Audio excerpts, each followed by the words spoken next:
Good evening. It's a blessing for sure that we can be together this evening to worship our God and our Father, to be able to share fellowship, to be able to speak to one another. So thank you for joining the assembly tonight. Appreciate the decision you have made to be in the Lord's house together with His people. If you're visiting with us tonight, I want you to know we're especially grateful you've come our way and you're an encouragement to us. We want to be a blessing to you and hope you'll give us the opportunity after we dismiss to meet you and get to know a little bit more about you. And we hope you'll come again. You live here in the neighborhood, close by, close enough in driving distance at least. We hope you'll come again and again for Bible study and worship together with us here at Warren Robins. So tonight we'll think about relationships. Specifically, we'll look at some rules that revolutionize relationships. And as we begin, we talked this morning about God creating man in His own image from Genesis chapter 1 and how He did that in chapter 2. And one of the things that Brother Dave pointed out was that we are relational beings. We bear a relationship with others. First and foremost, of course, we bear a relationship with our Creator. We've been made in His image, in His likeness. And beyond that, we have relationships with others. We have relationships in our families. Husbands and wives have a special, unique relationship to each other. And then parents have a unique relationship to their offspring, to their children. Children have that bond, that relationship with their parents. And siblings have a relationship with each other. And there's, of course, not only the immediate, but the extended family that we share relationships. And so we have these relationships. We have relationships with our neighbors, maybe people that live next door to us or close by on our same street, in our neighborhood. There's people that we meet from time to time. Maybe we meet somebody at the grocery store. We have relationships at work. We have co-workers. We have people that work in close proximity to us. We have those kind of relationships as well. So there's a lot of relationships that you and I experience throughout our lifetimes. And so we are relational beings. God has always been interested in our relationships. He's interested in our relationship with Him. As we think about the 10 Commandments in Exodus chapter 20, we see that there are 10 commandments that God gave Israel. These were laws that were inscribed on stone. And the first 3 related to man's relationship to God and how that God was to be first and that they were not to worship other gods. They were not to take God's name in vain, and they were to keep the Sabbath holy. And they were to have no other gods before Him. So God was concerned about His people's relationship with Him, that it was to be kept pure. And that as creatures, as man, Israel was not to let their heart drift away from God. They were to love the Lord their God with all their heart, soul, mind, and strength. Not only, again, that relationship, God not only concerned about that relationship that we have to Him as humans, but also the relationship that we share with each other. And that as well is dealt with in the next 7 commandments of the 10. And so there was various things that people were to do or not to do that would be a violation of God's will for their lives. They were to treat one another in the right way and not to harm and to sin against each other. In Matthew chapter 5, 23 and 24, when Jesus was given the Sermon on the Mount, He talked about relationships and how that in the event that you come to worship God, you're coming and you're offering your gift upon the altar. He says that if you there remember that you have aught, your brother has aught with you, that you're to first go and to be reconciled to your brother, and then come and offer your gift. So these relationships, our vertical relationship to God, and our horizontal relationship with one another as humans, they're so interconnected that when one is awry, it is going to adversely affect the other. You and I need to have a healthy relationship with God. We need to reverence God. We need to love Him. Our relationship with God needs to be the ideal relationship. It needs to be right. Otherwise, it's going to adversely affect our other relationships. Relationships that we have with our spouse, and with our children, with other family members. A lot of times there's conflict in our relationships. Someone has said that most problems are people problems. There are other types of problems in the world. Sometimes we experience problems with hurricanes. Sometimes there are earthquakes and other types of storms and problems, flooding, etc.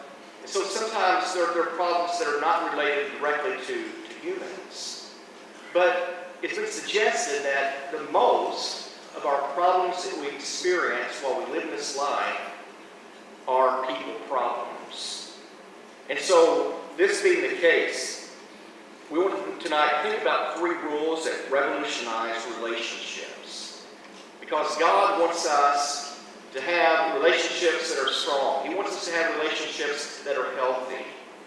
He wants us to be blessed as we live our lives here and now.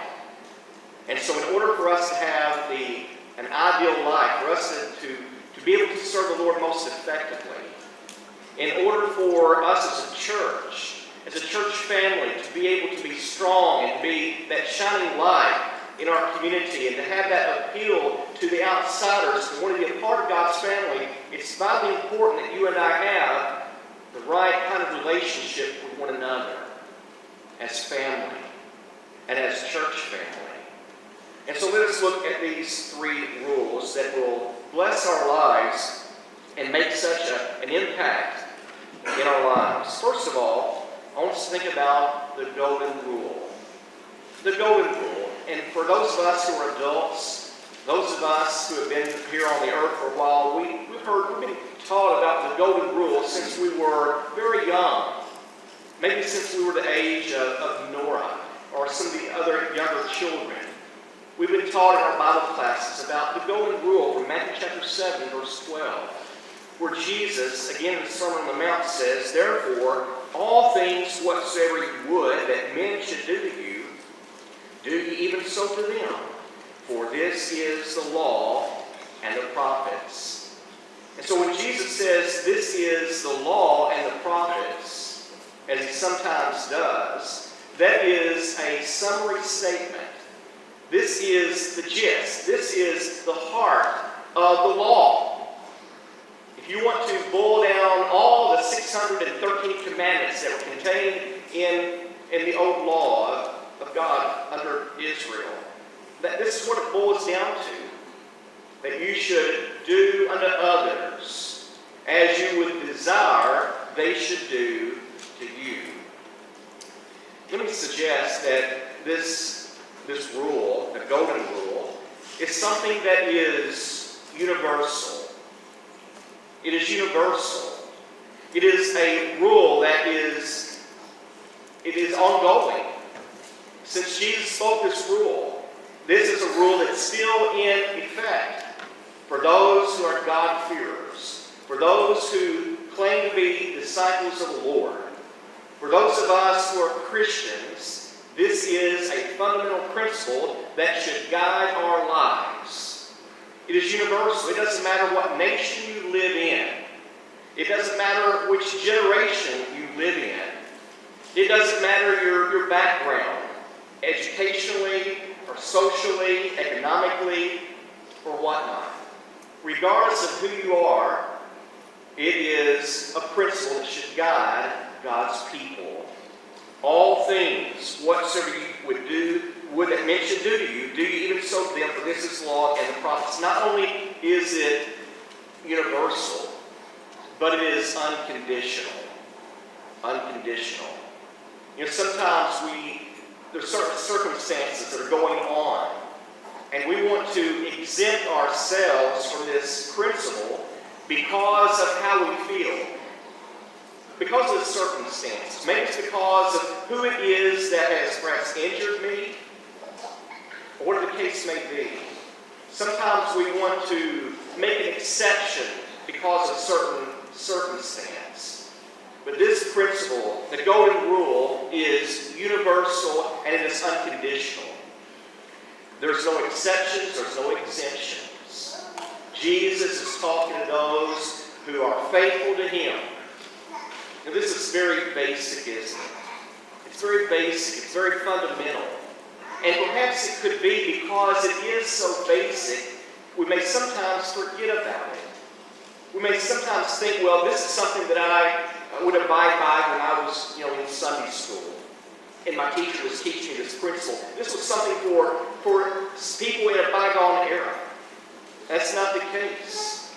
This is a principle that should guide our lives as you and I are making decisions today, tomorrow, every day this week, and every day for the rest of my life. All things whatsoever ye would that men should do to you, do ye even so to them, for this is the law and the prophets. And so this would prevent me from doing wrong to my neighbor, because I do not want my neighbor or someone, my brother or sister, I don't want you doing me wrong. And so because I don't want you hurting me, I will not hurt you.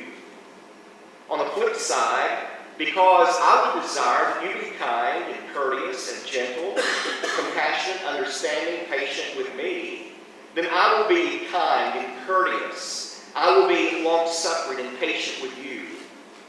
I think about a man by the name of Barnabas in the New Testament. We read about him in the book of Acts, I believe in chapter 4.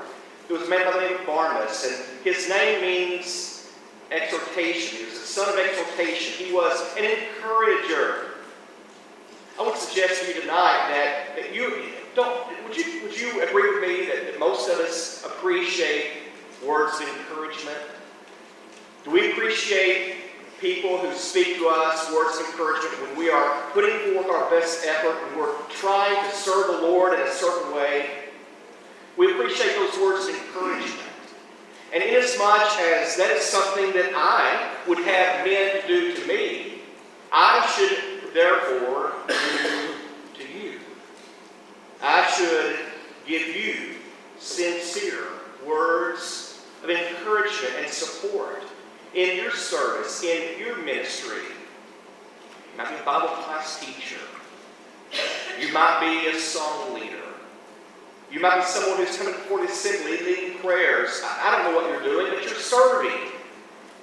And you and I, as fellow citizens of the kingdom, we need to be encouraging and supporting each other to greater service in the kingdom. All things whatsoever you would that men should do to you, do even so to them. This is the law and the prophets. I think about 1 Corinthians chapter 6. You recall the teaching that the Apostle Paul gave to the church at Corinth because there was something going on that should not be going on. There was a lot of things, in fact, that was going on in that church that needed to be corrected. And one of those things was taking a brother to court. Taking a brother to court. And Paul, he censured the brethren who would undertake such an action as that. He suggested that, well, isn't there someone within the family that has the proper discernment and judgment that can take care of this matter and make justice occur? Why would you go before the heathen? And so the matter being addressed here is you should not take your brother to court. But for the moment, I want us to think about the brother who motivated the brother to take that person to court. In 1 Corinthians chapter 6, I believe it is in verse 8, he says, and you do wrong. You do injustice. Let me turn to the passage so that I can How can we get it correct? He says in verse 8 of 1 Corinthians 6, "No, you do wrong and defraud your brethren." You see, the point here that I want to make is, as I reflect on the golden rule, I want to conduct myself as a Christian in such a way that my brother would never have a thought about taking me to court.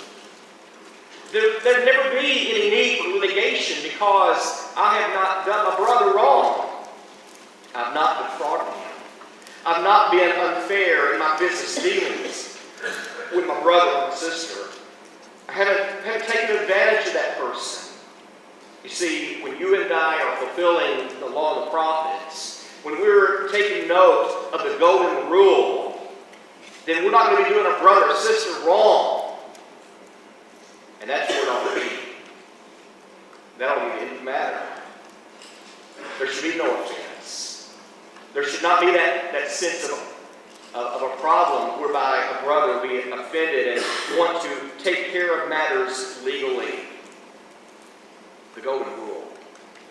You and I would observe in all of our ways, in the choices that we undertake, in our dealings with our spouse, our children, our parents, our siblings, cousins, grandparents.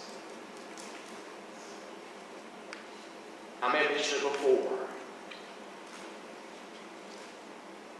but maybe you'd be amazed, maybe not, but you'd be amazed at how many family members steal from their own family, withdrawing funds from their own family without authorization. That's a violation of the golden rule. You and I should not be stealing.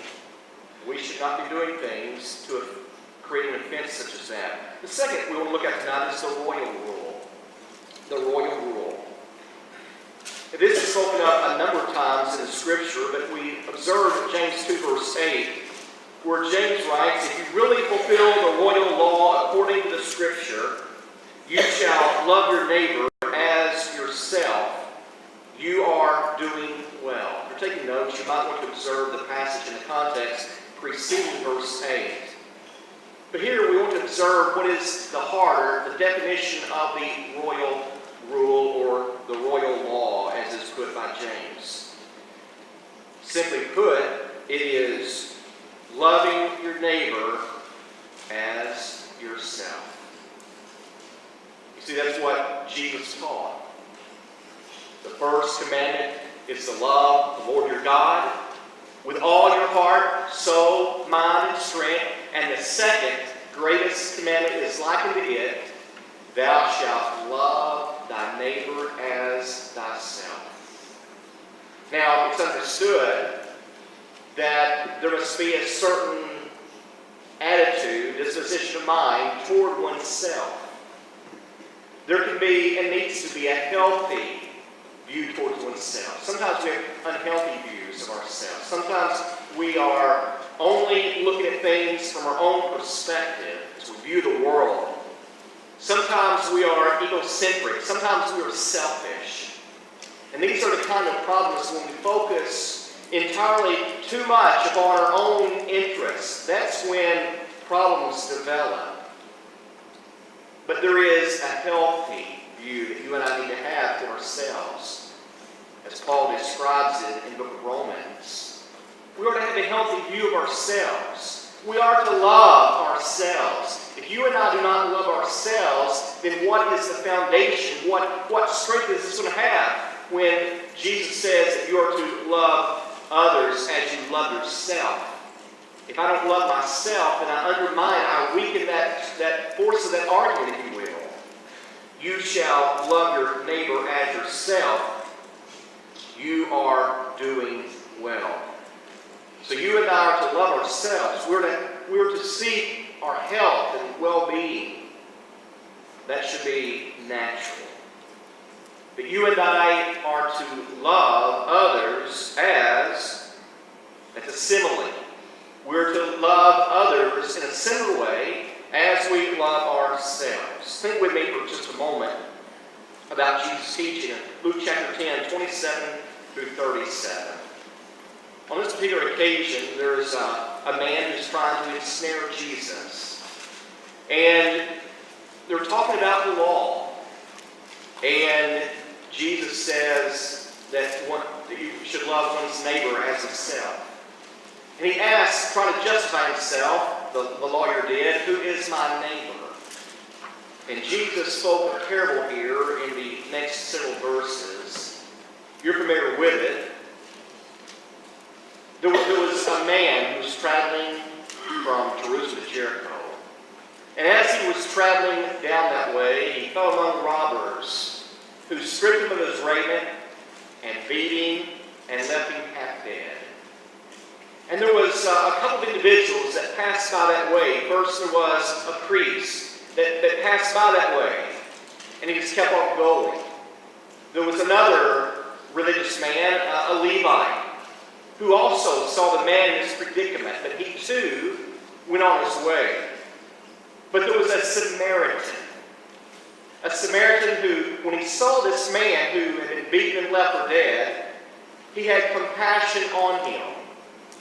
Jesus said he went to him, he bound his wounds, he poured in oil and wine, he set him on his beast, his animal, and he carried him to an inn, and there he cared for him. He took care of the man, and the next day or so, when it was time for him to leave, he gave the innkeeper some money and said, if you would please take care of this man, when I return, I will pay you what I owe you. Now, which of these three suppose he was neighbor to him who fell among the thieves? And the lawyer said, well, the man who had compassion on him. Now, as we think about these individuals, the robbers, what was their state of mind? They were certainly not God-fearing type individuals. They were not individuals that were observing the golden rule because they broke it. They were not individuals that were observing the royal law because they violated it as well. What about the priest and the Levite? Here they are, religious men. They're supposed to be God's people. And I want to ask you tonight, what is the substantive difference between the robbers and the priest and the Levite? Because the priest and the Levite, they too violated the golden rule and the royal law. Did they not? They also violated it. All things whatsoever you would that men should do to you, you do. They didn't. They didn't love this wounded man as themselves. They passed by with a heart that was calloused, uncaring. They didn't care if he died over there in the ditch. But the Samaritan who would have been least likely expected to take some action of kindness, he observed both the golden rule and the royal law. Jesus said, you have answered right. He says, you go and do likewise. Jesus gave this parable as application of what it means to abide by the royal law or the royal rule. It is to minister. It is to be willing to get your hands dirty. It is sometimes perhaps even to put your personal safety at risk. To help. It is to get involved. You and me, are we like the robbers? You and me, are we like the priest and the Levite? You and me, are we like the Samaritan? Who are we in this parable? You and I can revolutionize relationships when we learn the art of loving others as we love ourselves. Let's turn for a moment to the book of Romans, the 13th chapter, as we read verses 8 through 10. Let's look at Romans chapter 13, 8 through 10. Owe no man anything. You and I are to pay our debts. There's nothing wrong with borrowing. There's nothing wrong with borrowing from a brother or sister. But it is sinful for me to refuse to pay my debt. Owe no man anything, but to love one another. For he that loveth another hath fulfilled the law. For this, thou shalt not commit adultery. Thou shalt not kill. Thou shalt not steal. Thou shalt not bear false witness. Thou shalt not covet. And if there be any other commandment that is briefly comprehended in this saying, namely, thou shalt love thy neighbor as thyself. Love worketh no ill to his neighbor. Therefore, love is the fulfilling of the law. Love does no harm. You and I must be careful not to harm our spouse. And there's any number of ways that we can harm. Sometimes in the community. Sometimes among people of the Lord's family. Sometimes there are those who physically abuse their mate. Sometimes we physically abuse. Sometimes people emotionally abuse. Both are wrong and sinful, and God will condemn.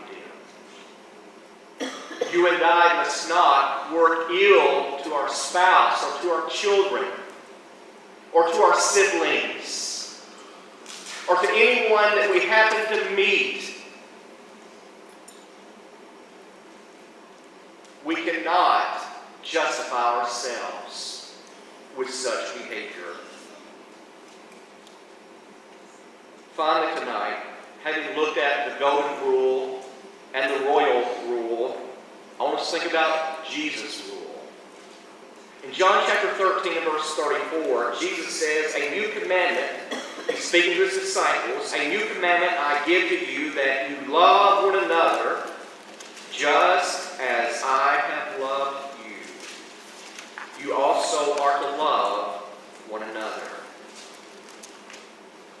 Not only does he make this statement in John 13, but a couple chapters later, John 15 and verse 12, this is my commandment, that you love one another as I have loved you. So you and I are there to ponder, reflect upon the love that Jesus has demonstrated to you and me. What do you think about that love? How would you describe it? What is the nature of it? The way that Jesus loved me is the way that I'm supposed to love you. You are my brother. You are my sister. Jesus is the head, and you and I collectively are members of the body. And what I do to one member, I'm doing to Christ. Jesus says, love one another as I have loved you. Jesus didn't just talk about it. Jesus showed it. Jesus demonstrated love sacrificially.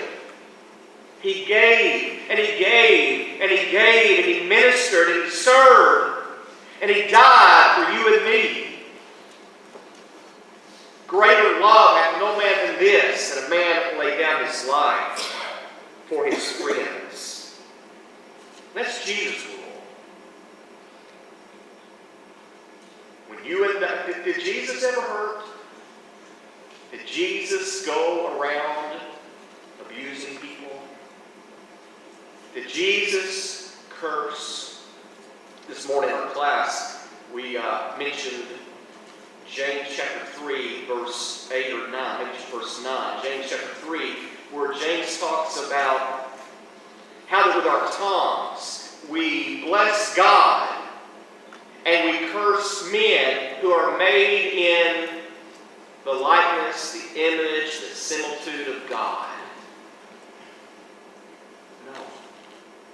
You and I cannot curse men with our tongues. We cannot do that because it is a violation of these three rules. The golden rule, the royal rule, Jesus' rule. You see, if you and I will practice faithfully each waking moment of the day these rules, they will fundamentally revolutionize our relationships so that you and I can have peace. Peace. Peace is sweet. Peace is precious. Paul writes in the book of Romans, as much as it lieth in you, the peace with all men. Is it what you and I are working for? Are you and I working for peace? See, peace is needed. That has an appeal. The world, looking inside through the glass windows, speaking figuratively here now.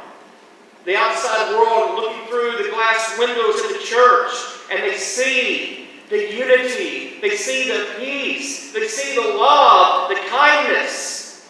That's got to have an impact on their hearts so that they say, I want me some of that. Tell me about Jesus. Tell me about how He has transformed your life. I see that you're different from the rest of us. Is that what they can say? Can they say that you, as God's people, are different? Jesus said, they will know you are my disciples by the love that you have one to another. They will know.